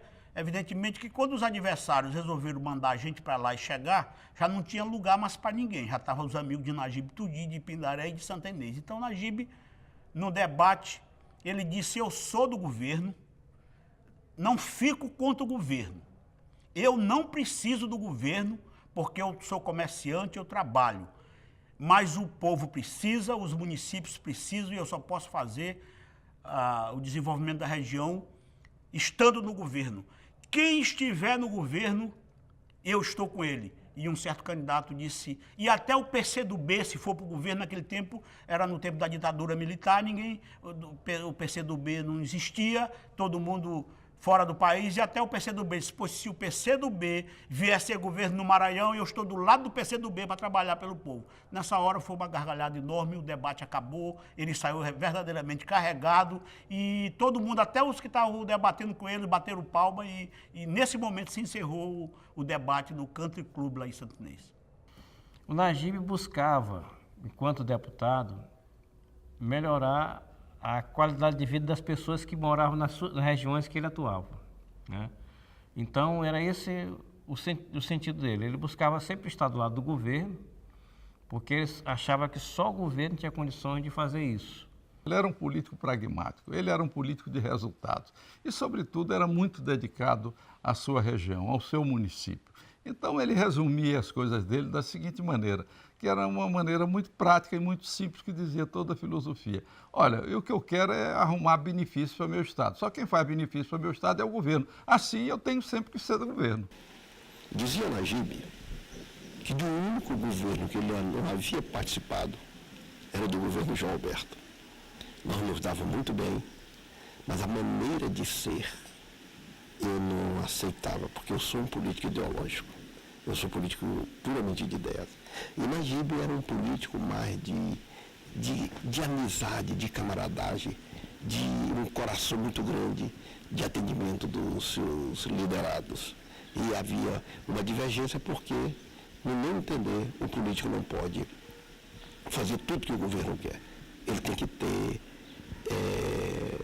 pessoalmente, ele tem que ter a sua posição. Ele não foi subserviente, ele tinha posições políticas, era alinhado com um grupo, mas na hora que esse grupo praticava alguma coisa que ele discordava e publicamente. Era essa a filosofia do Najib, sem deixar de ser a pessoa que se relacionava muito bem com todos, ele não criava inimizades intransponíveis, ele não era um homem de agressão, mas era um batalhador. Ele, quando adotava a causa, ele adotava como totalmente dedicado a ela. Ele dizia claramente que ele tinha que estar com o governo, porque só o governo podia realizar o que o interior do Maranhão, o que o eleitorado do interior precisava. Como governista, ele tinha condições de executar os serviços que a população reivindicava a ele. Ele tinha um papel de deputado e também um papel de vereador, porque ele ia lá nos redutos, nos povoados, ele chegava, ele tinha toda aquela relação próxima demais com a população, ele se misturava. A qualidade dele maior como político era essa, era de estar no meio do povo, era de estar com a população como se estivesse dentro de casa, como se estivesse dentro de qualquer um. O povo o via dessa forma como um igual a ele. Ele, como oposicionista naquele tempo, ele ia fazer o quê pela base dele? Porque todo mundo sabe que o Najib não enriqueceu, não tirava proveito dessa questão de ser político para benefício próprio. Ele nunca se locupletou dos cargos que ocupou. A atividade empresarial dele sempre teve em paralelo com a sua atividade política. Eu não tenho conhecimento que Najib ganhasse dinheiro com política.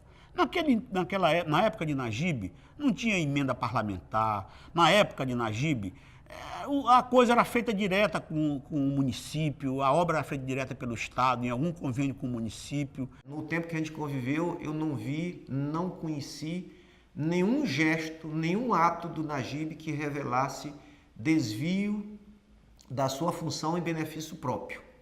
Não vi isso. Portanto, esse fato é importante porque eu também venho de uma época do PT que a gente dizia: todos os santos estão no PT e na esquerda, todos os diabos estão na direita. E hoje a gente descobre que tem santos na direita e tem diabo na esquerda. Eleição dos delegados que iriam votar no colégio eleitoral. Najib apoiou a candidatura de Maluf, discordando do candidato do governador, que era Luiz Rocha. E Najib inventou uma forma de hospedar, ou enclausurar, melhor dizendo, todos os deputados na casa dele. Simplesmente ele trancafiou todos os deputados dentro da sua casa no olho d'água e, ajudado por Ibrahim Abiai, que ninguém tinha acesso. Ibrahim Abiai, que era o ministro da Justiça da época, Polícia Federal e tudo mais, esses deputados ficaram hospedados, certamente passando muito bem, tratados por Dona Clarice, dentro da casa dele até o dia seguinte, quando foram eleitos os delegados na Assembleia Legislativa. E ele fez isso, eu na retaguarda dele, e mais o Newton Belo. Aí ele disse: Marconi, vai lá no palácio, conversa com o Luiz Rocha e vê que aqui, sente qual é o desses deputados que estão aqui, que ele vai puxar.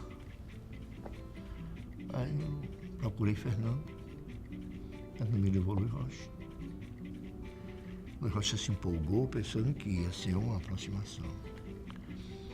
Aí chamou o Expedito Leite, que é amigo pessoal dele e meu amigo, para ficar comigo. Aí eu fui e disse: Najib, o governador quer conversar contigo. Foi um dia longo de história, começou 8, 9 horas da manhã, então vai perguntar a ele onde é. Aí eu fui, ele disse: é bem aqui no Alto do Calhau, uma casa que ele tinha aí. Najib foi embalando, sem me dizer. Foi embalando, tomando tempo.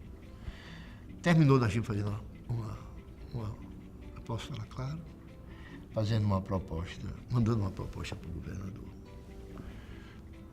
vagas no Tribunal de Contas do Estado e 10 cargos em comissão e outras vantagens. Ele disse, eu topo. Eu mandei ele botar por escrito. Ele botou. E era eu e o Expedito no carro. Ele disse, mas está faltando outros objetos. O Expedito estava no Chevette, o carro da Ford, vermelho. Aí, na Rua do Sol, tinha um comércio de frente a um edifício, onde vendia essas mercadorias.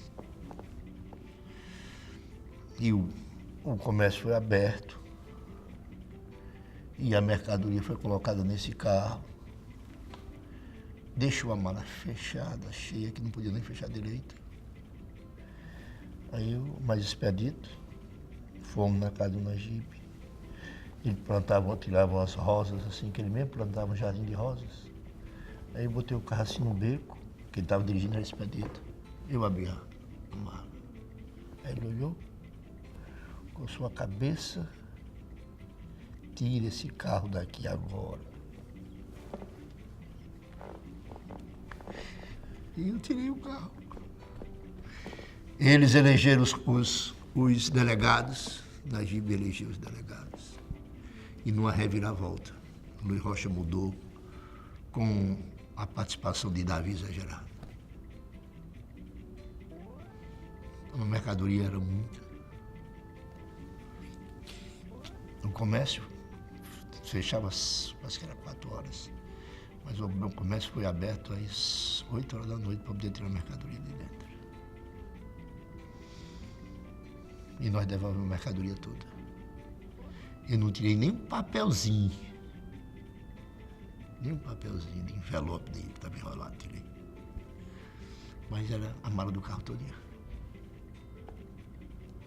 Mas ele se aperreou quando ele viu o dinheiro. Ele ficou numa indecisão mal do mundo.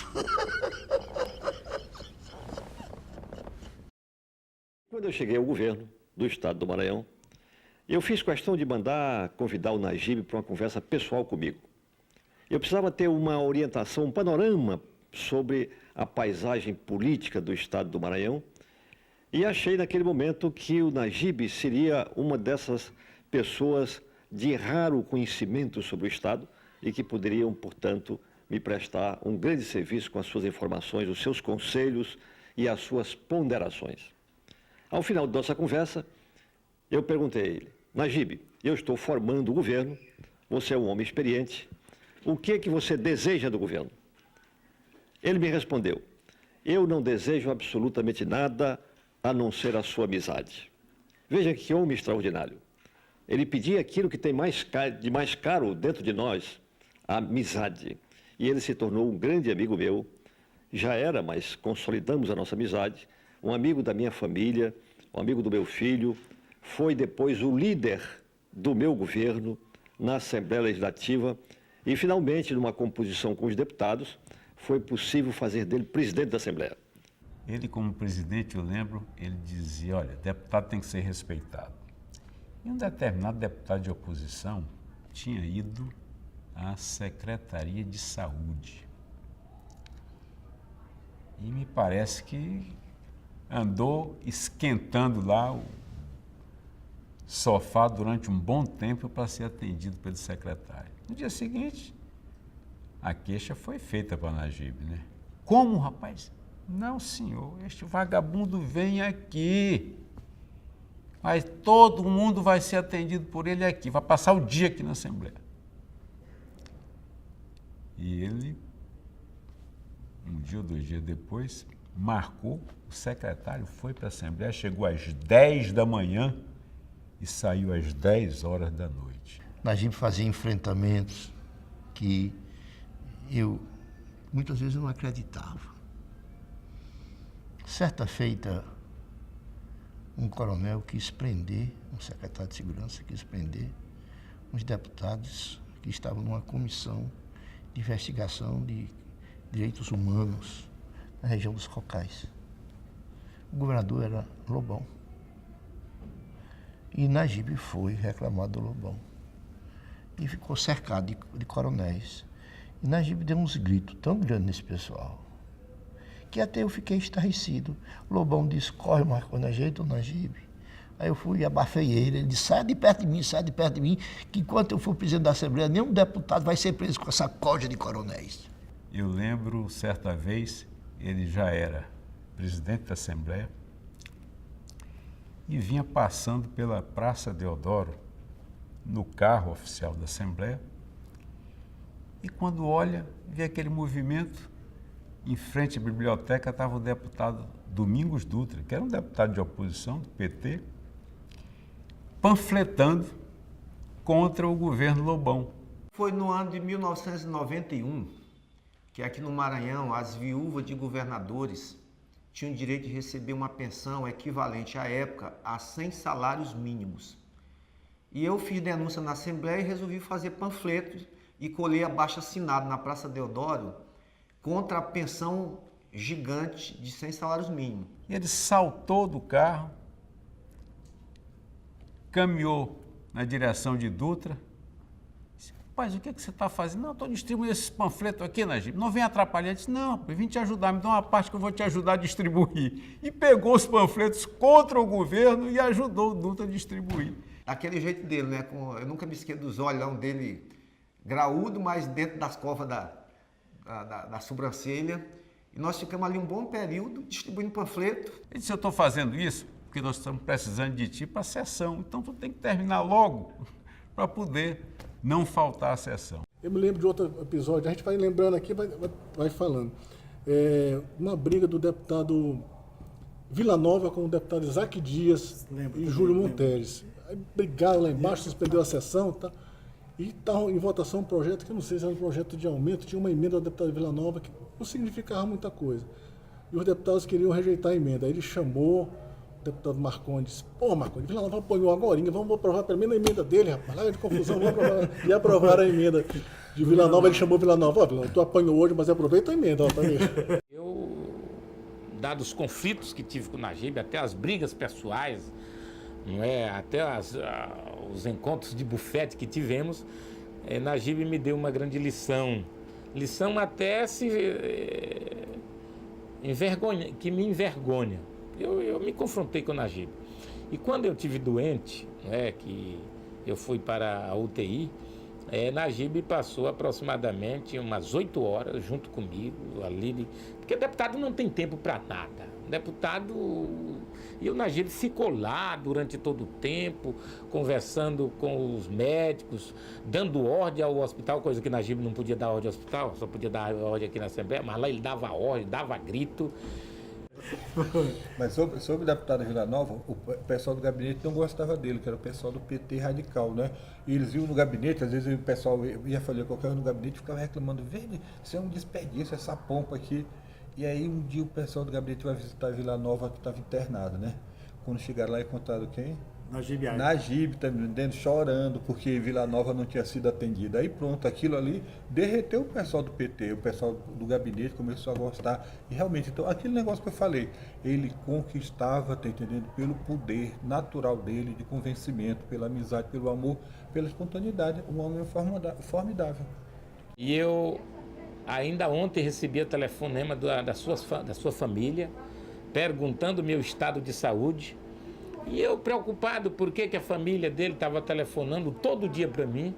E aí o filho dele, Nagibinho, disse para mim, olha, nós estamos cumprindo uma ordem do meu pai, porque ele deixou na sua agenda de que enquanto tu estivesse doente, que ele ia procurar saber todos os dias como estava a tua saúde. Então, nós não estamos fazendo nada de anormal, nós estamos simplesmente cumprindo com aquilo que ele estaria fazendo se estivesse vivo. O gabinete dele é um gabinete coletivo, 4 mesas redondas grandes, cheia de gente o tempo todo. Lá mesmo ele atendia todo mundo, não tinha porta, a porta era aberta. E você queria conversar com ele, não tinha que sentar do lado e conversar. Ele dizia, Nagibe, quero conversar particular. Não tem particular, ou tu fala ou tu não fala. Aí você tinha que falar na hora que tinha que dizer. Antes do Nagibe, a presidência era um monte de quartinho, como se fosse um quartinho da antiga zona do Baixo Meretrício, né, com divisória, todo mundo confinado naquelas divisórias. O Nagibe, quando entrou, derrubou todas as divisórias, A sala da presidência, que antes, para entrar no gabinete do presidente, tinha que fazer fila, os deputados tinham que entrar um por um, como se fosse um oratório lá no Vaticano. O Najib tirou todas as divisórias. O despacho com os deputados era na vista de todo mundo. Portanto, todo mundo, todos os deputados e não deputados sabiam do que estava se tratando. Isso foi um gesto de transparência. Ou seja, as atitudes do presidente não tinham nada de imoral, nada de indecente, nada de ilícito, porque eram despachos coletivos. As pessoas, eles ficavam ouvindo o deputado, vários deputados, e os demais ficavam participando dos despachos. Ninguém sabe, né? Mas foi o primeiro estado a abolir o voto secreto. A acabar com o voto secreto, né? Foi o Maranhão. E foi na gestão dele, foi ele que acabou. Primeira vez que eu vi numa Assembleia, ele tinha um restaurante no gabinete do presidente para servir deputados e funcionários. Você tinha a melhor comida de São Luís, estava lá no gabinete dele. Foi a primeira vez que eu comia uva todo dia, porque antes, e fora a passagem que eu tive pela Lusitana, a gente comia era pitomba, ruia, tucum, mas o Najib botava lá todo tipo de frutas. Uma sessão que ele estava presidindo, ele tinha problema de vista, ele não gostava de usar óculos de jeito nenhum, então ele lia bem próximo do texto. Ele estava lendo e o deputado Leal entrou na sessão, uma chuva grande, torrencial. O deputado Leal entrou, foi para a tribuna e disse assim, senhor presidente, senhor deputado, nesta manhã ensolarada, e ele estava lendo, não percebeu que o microfone estava aberto. Ele disse, porra, Leal tá ficando doido, tá chovendo pra porra. Aí saiu, de presidente tá aberto o som. Aí eu já falei que... Tinha um funcionário, né, que era muito violento, insultador das pessoas, funcionário primo, né, e ele achou por bem chamar o primo, a atenção, queria conhecer ele. Naquele dia, então, ele queria conhecer o primo. E o primo estava no plenário, né, aí ele chegou e disse, você que é o valentão daqui da Assembleia, alguém me falou que você que é o valentão aqui da Assembleia. Aí ele disse, presidente, os inimigos não mandam flores. E diante disso, o presidente Najib passou a adotar esse como é que se diz?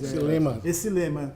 Os presidentes, aí quando os repórteres chegavam assim para entrevistar ele, sempre que a gente estava acompanhando ele, deputado, presidente, isso assim, os inimigos não mandam flores. Ele ganhou uma bolsa caríssima, da de Petros, eu acho. Na época, muito cara.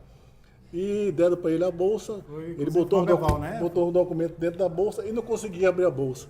Tentou abrir para tirar alguma coisa e não conseguiu. E chamou o primo, que já trabalhava com ele, né? Que já era o assessor dele. Disse, seu primo, abre essa bolsa de qualquer jeito. Primo que não era eficiente para tudo quanto era coisa, foi na cozinha, pegou uma faca e cortou o fechamento da bolsa, caríssimo. Quando veio com a bolsa cortada, olhou, disse Najib, balançou a cabeça. É isso mesmo, tá certo, eu mandei. O deputado Coroba, metendo lenha no governo, né? Na oposição, batendo mesmo. E quando ele não tinha argumento, ele buscava, né? Aí ele pediu uma parte para o deputado Coroba, disse, deputado, eu me lembro tanto de Itapecuru, quando eu ia fazer campanha, jogando bombom para as crianças, o senhor correndo atrás querendo ganhar bombom. O que você acha disso? Aí pronto, acabou o discurso de Coroba, que ele começou a rir. E tinha um repórter que andava com gravador, o repórter Costa, até falecido já. O repórter sentava, botava o gravador lá e começava a entrevistar o seu Najib. Aí no final, dava uma furada, Najib com coração bom, sempre ajudando todo mundo. Um dia chegaram e disseram, seu Najib, ele não tem pilha no gravador. Foi interessante, Aí, tudo bem, ele entrevistou o Najib e tal. Quando terminou, ele foi se levantando do Najib e disse, bota aqui. Bota pra sair o que eu falei. E o cara não tinha nada pra passar. Sacando, tu tá me enrolando. Ele botou em prática um projeto em ajudar os servidores que quisessem se casar, que ele dava uma ajuda de custo. Assim fez.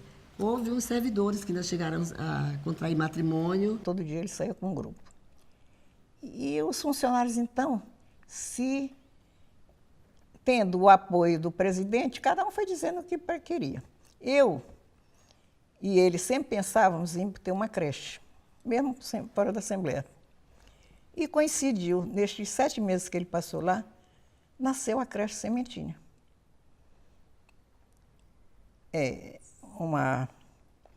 Uma conversa lá com uma desses almoços, Uma das pessoas disseram, uma creche, as funcionárias vêm trabalhar, não tem quem deixe. Quando ele chegou aqui, ele me estica, vamos fazer a creche na Assembleia. E que nome nós vamos botar? Eu me lembrei, Sementinha né? Germina, é uma criança. Foi o melhor momento da vida pública dele, foi quando foi presidente da Assembleia. Ele viveu com intensidade. Eu acho que ele não dormia de noite. Ele aproveitou todo o tempo. E eu confesso que Najib parecia que estava adivinhando que ia se afastar de nós. Porque ele se afastou num momento bem alto mesmo. Que bom seria que todo político, toda pessoa pudesse se afastar, desaparecer visualmente num momento como esse que Najib desapareceu. Poderia ter sido diferente a história do Maranhão se Najib tivesse vivido mais. Eu vou contar um fato aqui que talvez muita gente não saiba. Eu era o deputado mais próximo do Cafeteira. Cafeteira tinha sido governador, era senador. Quando o governador Najib não tinha sido deputado, se não me falha a memória, me parece que foi interventor de Zedoca antes da instalação do município, nomeado pelo Cafeteira. E o Cafeteira tinha na cabeça que o vice ideal para ele seria Najib Aíquio.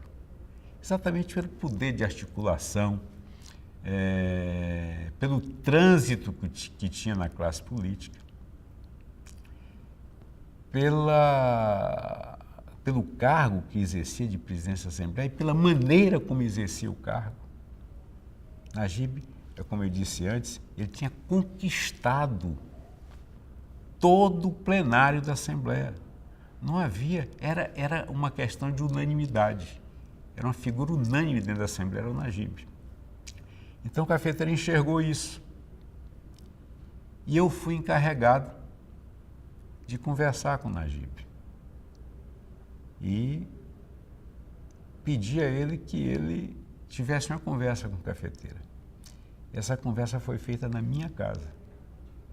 Num dia de domingo à tarde, eu morava no Olho d'Água, Najib morava também no Olho d'Água. Ele chegou, me lembro, nunca me esqueço disso, num Chevette cinza, mas não estacionou na porta lá de casa. Estacionou no final da quadra e veio a pé, entrou tranquilamente, a Cafeteira já estava lá esperando, né? E nós conversamos por mais de 2 horas, né? Mais de 2 horas. Lamentavelmente, não demorou muito tempo, Najib morreu. Se tivesse vivido, certamente a história do Maranhão era outra. Ele não morreu e poderá morrer ainda, e só vai morrer quando essa casa esquecer os seus ensinamentos, quando o funcionário dessa casa não for bem tratado, quando essa casa perder a sua autonomia, quando este poder for um poder subordinado ao poder executivo, quando o presidente da mesa, Manuel Ribeiro, esquecer de tudo isso e direcionar em outra direção, nesse dia, eu tenho certeza, essa casa começa a esquecer o Najib e aí, na verdade, ele passa a morrer a partir desse dia. O Pindaré chorou, sentiu, gemeu a morte de Najib.